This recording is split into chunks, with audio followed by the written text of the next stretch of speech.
Ja, pastoor Dries Botha was hier gewees en die pastorie was nog in Stasiestraat.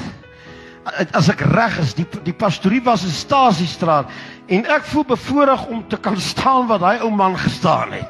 Hy was 'n swaar gewig prediker gewees en ek sal nooit in sy kleinste skoene kan staan nie, maar ek het nooit gedink ek gaan eendag in 'n plek staan waar hy bedien het en gepreek het en die pastoor was nie.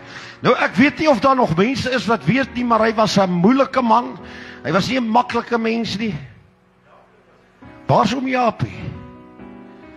Oom Jaap, ek kan nie onthou, was oom Jaapie in die tyd van oupa Driesie gewees. Hulle sal weet. Dit was 'n hoogs intelligente, geweldige leraar gewees, maar ek praat nou nie uit die familie te veel nie, maar hy was nie 'n maklike man gewees nie. En ek hoop nie ek het te veel van sy geite geërf nie. Maar hy het 'n naam gehad en wat vir my so oulik is, ek dink die pastorie as oom kan onthou was in Stasiestraat. Daar sê ek weet net nie waar in Stasiestraat nie, maar om te dink, ek is vanmôre hier en ek bly nou ook in Stasiestraat. Sê weer, op die hoek van Stasie en Jan van Riebeekstraat.